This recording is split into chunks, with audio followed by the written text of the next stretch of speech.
No all'estensione dei confini del parco di Portofino. La Regione boccia l'ipotesi ampliamento ventilata dal Ministero dell'Ambiente. L'assessore Mai: non snaturiamo l'identità dell'area protetta. Intanto la Regione promuove il distretto ligure della subacquea per unire tutte le realtà che fanno diving. Intanto, dopo la mareggiata, i fondali dell'area marina di Portofino sono rinati più belli di prima. Un semaforo ancora più intelligente e una sola rotatoria all'altezza del ponte di Caperana, le soluzioni indicate da Cogorno alla città metropolitana per affrontare i problemi del traffico cittadino. Conciliare i temi del lavoro con quelli della famiglia si può nella giornata internazionale della donna, i progetti e le esperienze della cooperativa Il Sentiero d'Arianna. Pizze dell'altro mondo. Monsignor Tanasini è stato ospite nella visita pastorale dei giovani delle parrocchie di Graveglia e Rivarola, che ogni mese raccolgono con il loro lavoro offerte per le missioni. San Martino deciso nella carità, viaggio alla scoperta del culto del santo nel territorio della diocesi di Chiavari con gli amici del Museo Diocesano. Domenica seconda tappa a San Martino di Noceto. Su due ruote per dire no alle mafie. Domenica pedalata con FIAB e Libera da Sestri Levante a Chiavari e ritorno in preparazione alla giornata della memoria delle vittime innocenti della malavita. Buonasera ai telespettatori di Tiguglia Oggi. La Regione esprime parere contrario all'ampliamento dei confini del parco di Portofino nell'ottica della sua trasformazione da parco regionale a nazionale. Lo fa per bocca dell'assessore regionale all'agricoltura e ai parchi Stefano Mai, che ribadisce la necessità di istituire il parco con i confini attuali. Fra le criticità, Mai sottolinea l'aspetto economico e quello identitario. Sentiamo. Sì al Parco Nazionale di Portofino, no alla sua estensione al di fuori dei confini attuali. Ufficializza la sua posizione l'assessore regionale Stefano Mai e con la sua quella della Regione Liguria in questo dibattito che sta assumendo via via una connotazione sempre più politica.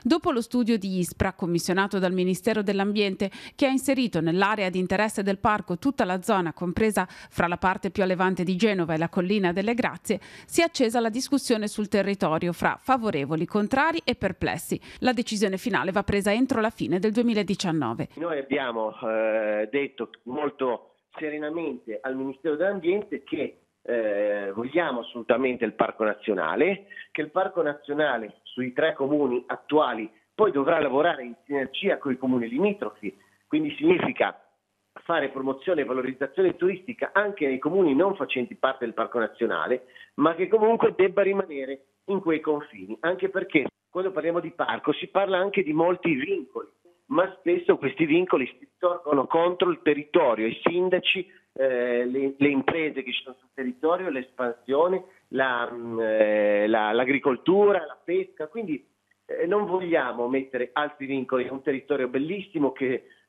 sta crescendo e ci sta dando grandi soddisfazioni. Il problema per la Regione è identitario ed economico. Per queste ragioni, secondo Mai, il perimetro del parco deve restare quello che è oggi. Io credo che il parco di Portofino sia nato intorno a un promontorio bellissimo che sicuramente è stato valorizzato molto negli anni, ma può essere fatto ancora molto altro, ma non debba essere snaturato e quindi non debbano essere annessi a questo parco nazionale comuni della Val Fontana Buona. Io non riesco a pensare che un nostro visitatore, un nostro turista vada a Tribogna per visitare il parco di Portofino. Secondo me questo è un controsenso assoluto. Se poi vogliamo anche pensare alla questione economica, che non è di poca rilevanza, noi attualmente al parco, come Regione Liguria, al parco di Portofino, eroghiamo 700.000 euro annuali, che una volta avvenuta la trasformazione a parco nazionale potranno diventare 1 milione subito, pronti via. Però negli anni potrebbero anche diventare, assottigliarsi. I comuni che già adesso stanno lavorando in condizioni molto particolari, con 700.000 euro, e sono in 3, arrivare ad un'estensione con 20 comuni con 1 milione di euro penso che non sia sostenibile. Intanto la Regione nei giorni scorsi ha dato il via libera alla creazione del distretto ligure della Subacquea. Primo in Italia, nasce con l'obiettivo di sviluppare le potenzialità della costa ligure tenendo conto delle ricadute economiche messe in campo da questo comparto. Uno dei punti di eccellenza della Regione è sicuramente l'area marina protetta di Portofino, che si estende per oltre 360 ettari. La mareggiata di fine ottobre ha colpito alcune attività di diving attive nel Tigullio occidentale, ma nel contempo ha rinnovato in meglio gli scenari che si possono ammirare immergendosi. Facciamo il punto. Come stanno i fondali dopo la mareggiata? I fondali di Portofino stanno molto bene, anzi sono stati ripuliti perché in questo periodo ci sono state alte temperature molto anomale, diciamo, nelle nostre acque, che hanno portato alla presenza di mucillagine, che sarebbe una specie di polvere marina, la quale si era tutta appiccicata agli scogli, alle spugne, alle gorgonie, ai coralli e di conseguenza rovinava a livello estetico, ma soffocava anche le piante. Questa mareggiata, diciamo, con le correnti ripulito tutto e ridato una sembianze migliori. Sicuramente ci sono dei cambiamenti, nel senso zone che magari erano prevalentemente sabbiose ora sono rocciose piuttosto che viceversa, ma è comunque sia un posto veramente bello. Arriva una proposta di mettere in rete tutte le varie realtà di diving del territorio. Nel nostro comprensorio, parliamo dell'area marina protetta di Portofino, quante realtà bene o male sono operative? A Santa Margherita troviamo esattamente 4 diving, tuttora aperti. Ne erano presenti 5 prima della mareggiata, ma con l'arrivo di questo fenomeno piuttosto catastrofico ne abbiamo perso uno. Che realtà sono queste che comunque hanno anche a cuore l'ambiente nel quale lavorano, i fondali marini, sono un bene da tutelare anche dal punto di vista turistico per il territorio? Questo sicuramente, noi comunque come Subacquei ci impegniamo molto a avere un ambiente pulito, un po' perché è il nostro posto di lavoro e un po' anche perché è quello che noi amiamo e che ci piace fare. Se un posto è bello e tenuto bene, oltre ad avere più turismo si vive anche molto meglio l'attività e noi abbiamo sul promontorio tantissime opportunità, è un posto veramente bello e nelle zone tenute molto bene, ovvero dalla punta del faro di Portofino fino a Punta Chiappa, c'è una differenza abissale confronto che la parte precedente, ovvero tra Santa Margherita e la punta di Portofino.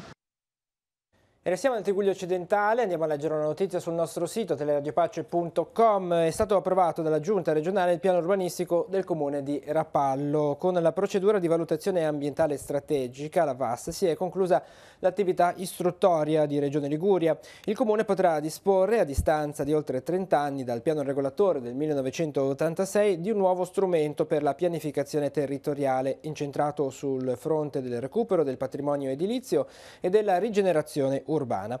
Il documento prevede anche miglioramenti della viabilità cittadina e il numero di parcheggi. A questo punto il Comune apporterà i correttivi richiesti nel parere dalla Regione, dopodiché entro il mese di aprile procederà con la definitiva approvazione. La cronaca adesso: è ricoverato in gravi condizioni all'ospedale San Martino di Genova l'anziano di 88 anni di Moneglia che questa mattina, poco dopo le 12:30, è rimasto coinvolto in un incidente stradale nella zona di via Fasce a Sestri Levante.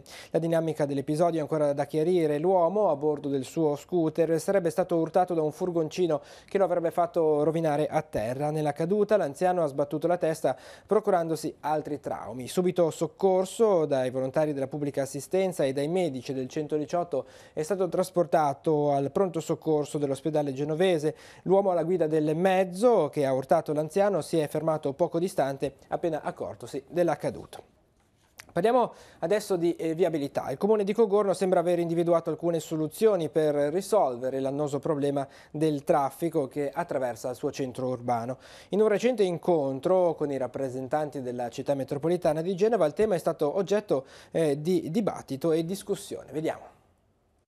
Una centralina semaforica di ultima generazione con sensori in grado di controllare le auto e regolare i tempi dei verdi e dei rossi per smaltire le code ai 2 incroci di Corso Risorgimento e una nuova rotatoria all'altezza del ponte di Caperana all'incrocio tra via 4 Novembre e via Matteotti. Sono le due soluzioni che nel breve periodo saranno adottate a Cogorno per una prima risposta all'annoso problema del traffico lungo la strada provinciale.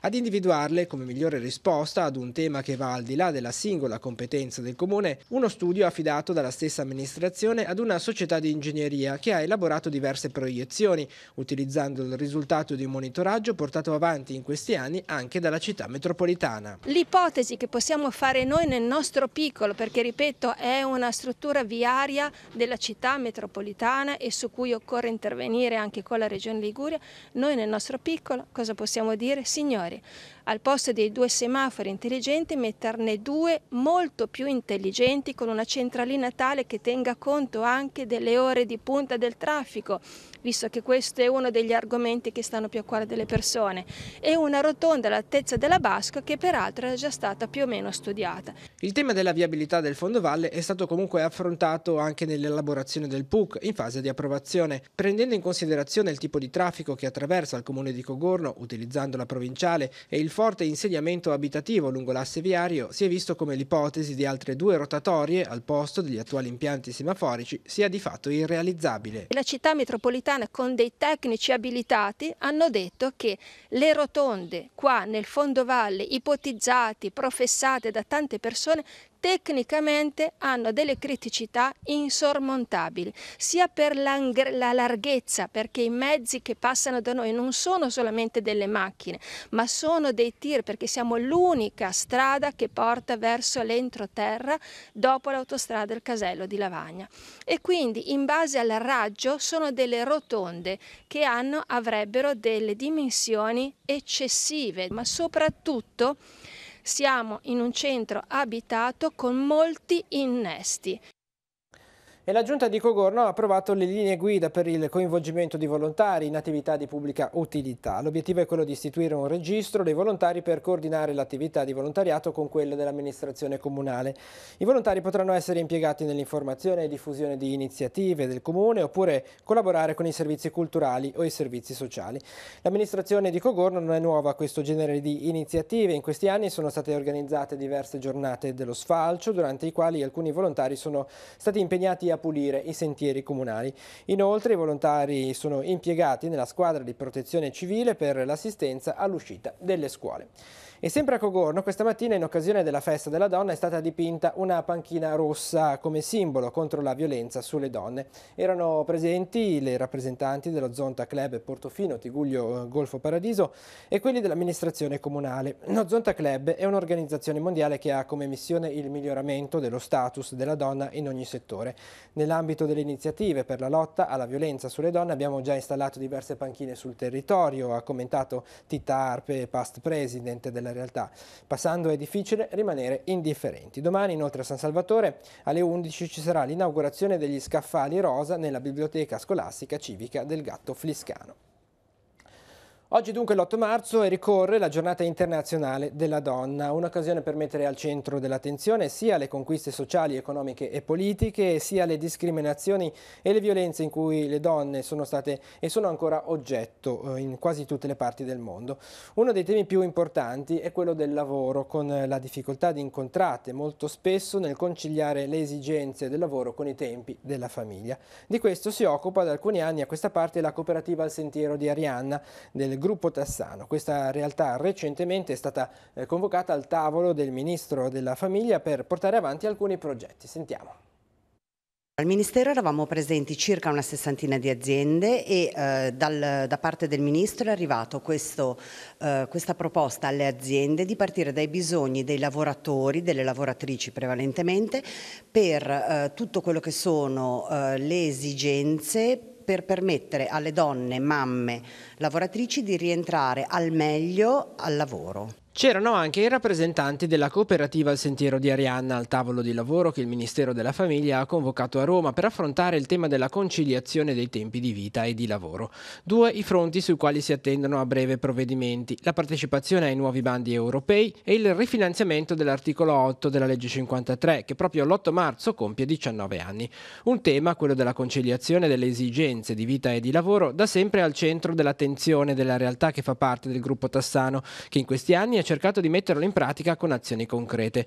In occasione della Giornata Internazionale della Donna, la cooperativa, nella quale lavorano 140 persone, l'85% delle quali sono donne, ha voluto aprirsi al territorio per dare visibilità a questo aspetto. Oggi, nelle aziende, conciliare le esigenze della vita, la nascita di un figlio o la cura di una persona malata con il proprio lavoro è possibile con strumenti concreti che vanno dal sostegno psicologico e di tutoraggio fino alla flessibilità di orario e il telelavoro. Avere la possibilità, ad esempio, di fruire di flessibilità di orario, di strumenti di lavoro a distanza come il telelavoro o di strumenti tecnologici anche all'avanguardia che possano proprio sostenere la persona nelle attività lavorative.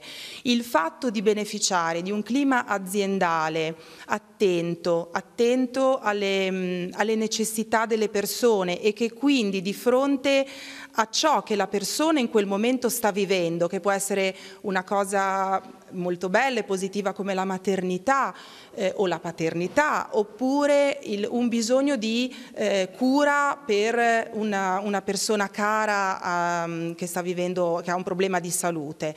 Ecco, che cosa l'azienda in termini organizzativi può fare per sostenere la persona durante questo periodo particolare della propria vita, senza fare sì che il problema o anche l'evento positivo come la maternità sia motivo di allontanamento dal lavoro. E alla vigilia della festa della donna ha denunciato il compagno per i continui maltrattamenti che subiva fra le mura domestiche. È successo a Genova. Una donna, dopo aver subito le percosse che l'uomo le aveva inferto in stato di alterazione alcolica, ha chiesto aiuto al numero unico per le emergenze 112. Il personale sanitario ha soccorso la vittima, mentre gli agenti di polizia di Stato hanno identificato l'aggressore, un 28enne già noto alle forze dell'ordine per maltrattamenti in famiglia.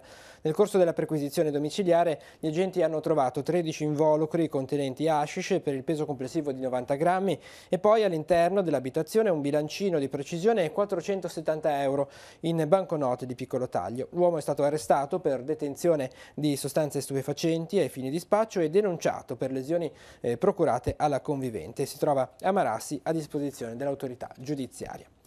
E sempre per la cronaca, intervento dei Vigili del Fuoco questa mattina in zona Foce a Genova. L'allarme è scattato a seguito della fuoriuscita di fumo da una pizzeria di Via della Libertà. A richiedere l'intervento dei pompieri sono stati gli stessi gestori del locale. Il piccolo rogo sarebbe divampato a causa del malfunzionamento della cappa aspiratrice. L'intervento tempestivo ha consentito di limitare i danni alla sola apparecchiatura elettrica, evitando che l'incendio si estendesse all'intera struttura.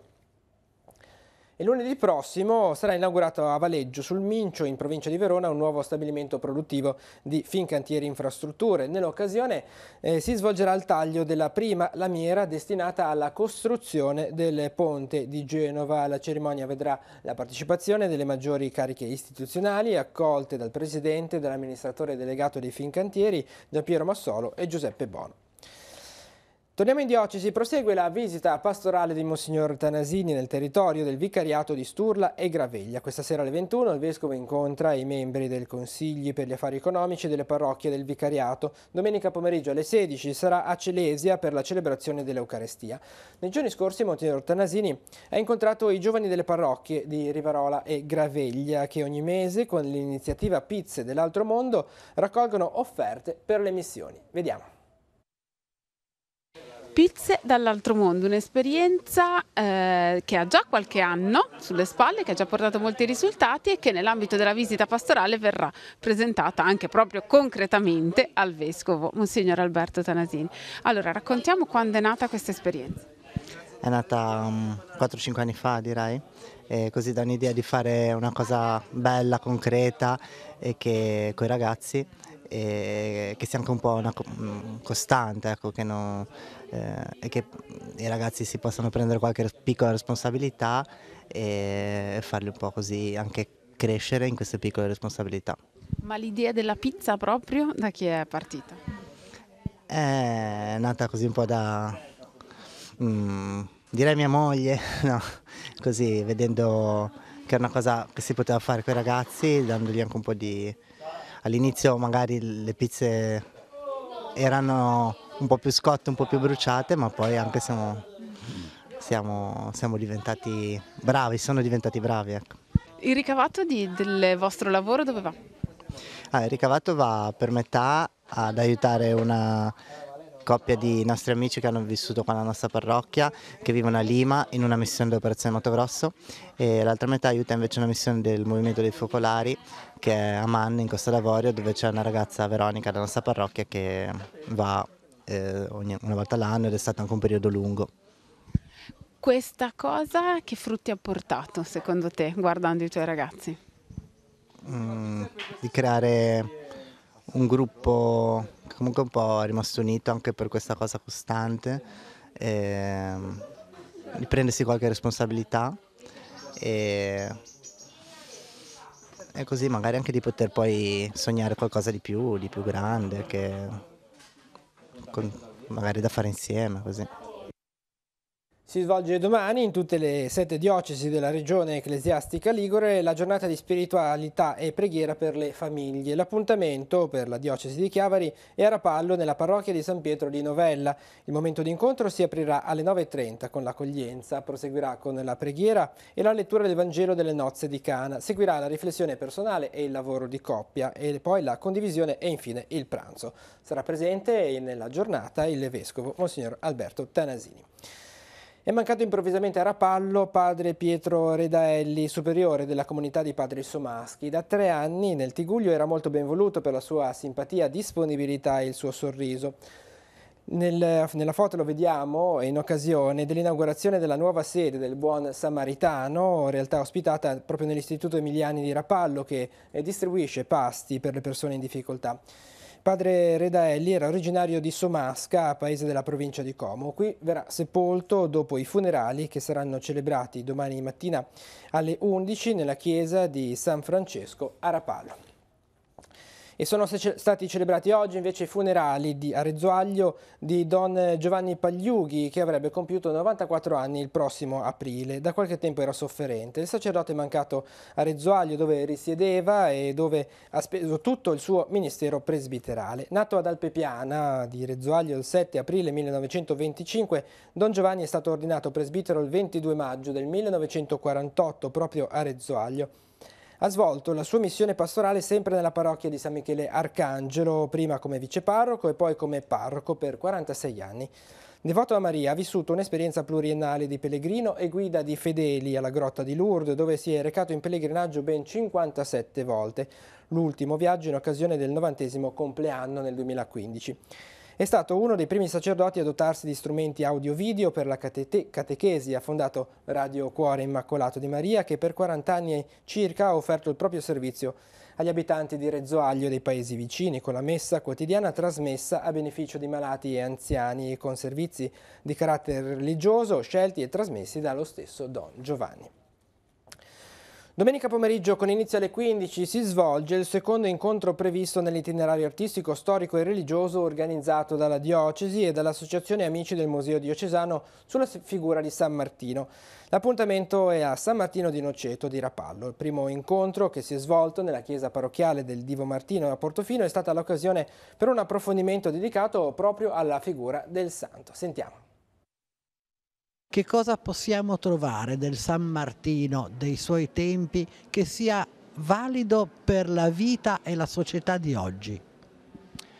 L'avere legato in maniera nuova la vita contemplativa e l'azione di governo all'interno della Chiesa, all'insegna di una assoluta povertà nello stile del Vangelo, e contemporaneamente vivendo le beatitudini come richiamo per una sequela più diretta e immediata della vita di Gesù.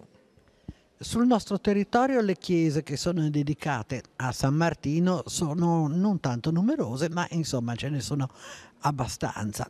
Ecco, forse possiamo partire dal discorso che anticamente chi viveva in queste terre viveva l'esperienza di questo santo, la solitudine, la povertà, la fatica. Martino è il primo che come vescovo si dedica all'apostolato delle zone rurali. nell'epoca storica in cui viveva, probabilmente i vescovi erano più legati alla cura pastorale delle città, dei grandi centri di aggregazione dell'impero romano.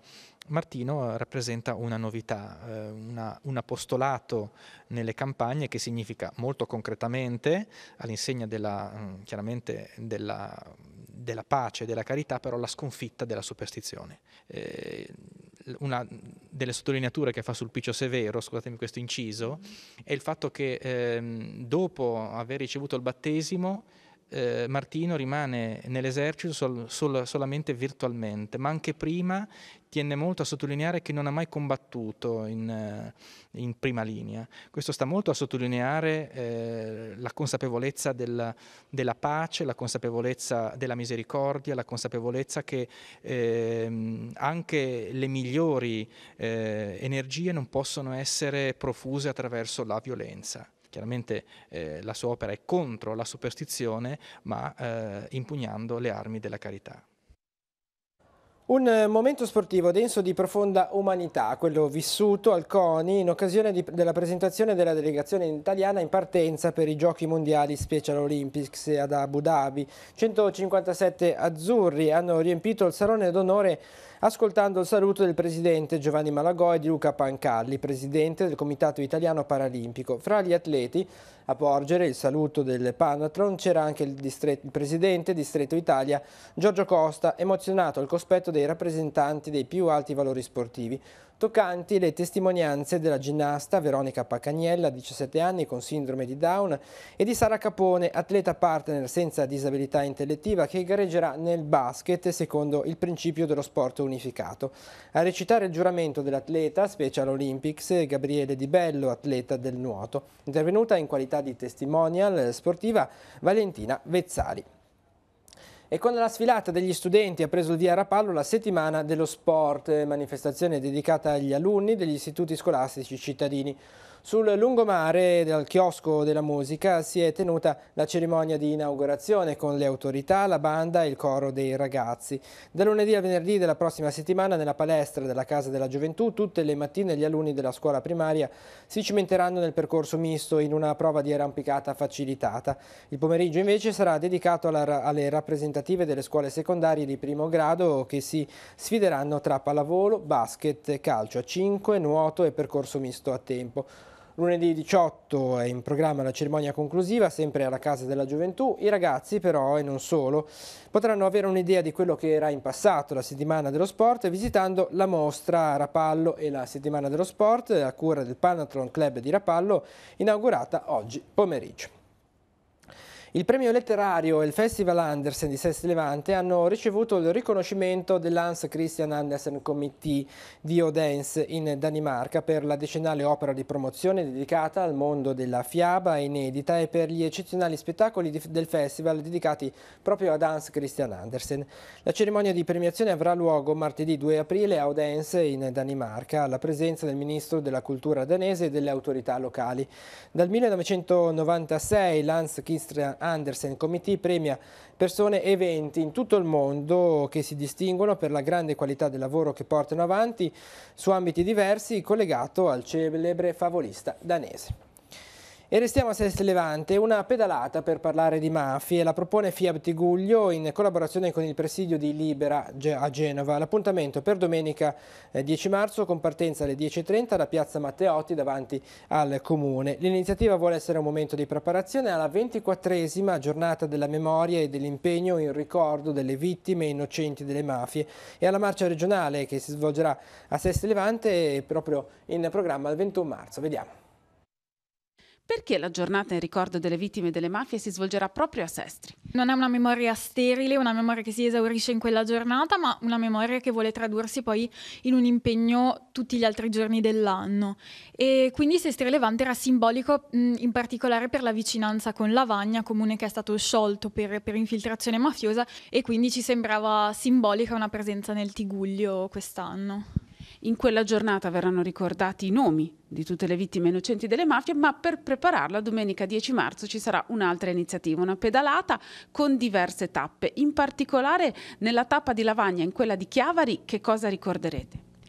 Allora, nella tappa di Lavagna sicuramente si parlerà e si rievocheranno quelli che sono stati i fatti che poi hanno portato al processo in corso, naturalmente con tutte le riserve del caso, essendo appunto in corso un processo. A Chiavari invece faremo riferimento ai dati di una ricerca, Libera Idee, che è stata condotta sulla percezione delle mafie sul nostro territorio, quindi in Liguria. La percezione del fenomeno mafioso non è così forte per le forme forse meno tradizionali che ha la presenza mafiosa sul nostro territorio, mentre maggiormente si ha tendenza a una percezione della corruzione, forse da quel punto di vista anche ampliata rispetto poi alla realtà dei fatti. Partiamo da Sesti Levante, dal municipio alle 10:30, poi sostiamo a Lavagna in piazza Vittorio Veneto, dove appunto, come ha ricordato Aline, racconteremo i fatti di Lavagna, poi arriveremo al municipio di Chiavari, dove faremo appunto una riflessione sul fenomeno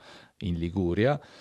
Poi ritorneremo a Lavagna e davanti al municipio di Lavagna invece noi come FIAP Tigullio faremo una breve riflessione sul fatto che queste vicende hanno comunque portato al commissariamento e a un blocco diciamo di fatto di iniziative anche legate ai temi che ci interessano, come la mobilità sostenibile da Sesti a Lavagna a Chiavari.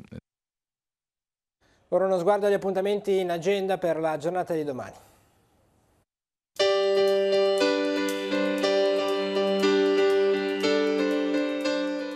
Appuntamenti in agenda per sabato 9 marzo. A partire dalle 8 sino alle 20 tra le vie del centro storico di Chiavari si svolge il mercatino dell'antiquariato con la partecipazione di circa 180 espositori provenienti da tutta Italia. Per il ciclo dei seminari organizzati dall'Associazione di Automutuo Aiuto Amali Liguria, dalle 9 alle 12:30 al Teatro Consorzio Gianelli in Rete in salita Nostra Signora del Monte 3 a Genova si parlerà sul tema sessualità e dintorni, dagli affetti alla confusione. Ingresso gratuito per tutte le donne al Musel di Sestri Levante. Sino a domenica le visitatrici potranno entrare gratis ricevendo un omaggio. Gli orari di apertura del museo vanno dalle 10 alle 13 e dalle 14 alle 17. Terzo appuntamento della manifestazione Il bello delle donne liguri nel Salone degli Stucchi di Villa Durazzo Santa Margherita Ligure. Alle 10:30 ci sarà la premiazione del concorso Le donne del tombolo. Alle 16:30 la conferenza Splendori e piaceri. Donne protagoniste, eventi e letture dedicate. Alle 11 nella biblioteca del Gatto Fliscano di Cogorno si terrà l'inaugurazione di 2 nuovi scaffali rosa. Nella biblioteca Mare di Riva Trigoso alle 11 Giuseppe Provenzano presenterà il suo libro La sinistra e la scintilla, idee per un riscatto. Alle 15 alla Sala Agave dell'ex convento dell'Annunziata di Sestri Levante si terrà la cerimonia di premiazione del concorso letterario Articolo 32 della Costituzione, l'evento organizzato per celebrare i 40 anni del Servizio Sanitario Nazionale. I corsi dell'Accademia Culturale di Rapallo propongono un incontro con Antonio Farina che parlerà su Stanley Kubrick e Barry Lyndon. Appuntamento a Villa Quairolo alle 16. Nella Galleria Cristina Busi di Chiavari alle 17 sarà inaugurata la mostra Sacro e Profano dedicata all'opera di Giovanni Job. L'esposizione rimarrà aperta al pubblico sino al 30 aprile, venerdì, sabato e domenica, dalle 10 alle 12 e dalle 16 alle 19:30. Sempre a Chiavari, alla Sala Ghioschi-Fini della Società Economica, alle 17 si terrà l'incontro Migranti di Casa Nostra, cause sociali e contesto storico. Interverranno Giorgio Getto Viarengo, Renato Lagomarsino e Goffredo Ferretto in un dialogo a 3 voci in onore di Marco Porcella. L'incontro è organizzato infatti in occasione della ristampa del saggio La fatica e l'America. Al Teatro Sociale di Camogli alle 21 Enzo Paci metterà in scena la sua opera Come fai bene, dove il comico genovese racconta come si è allontanato da se stesso finendo per perdersi.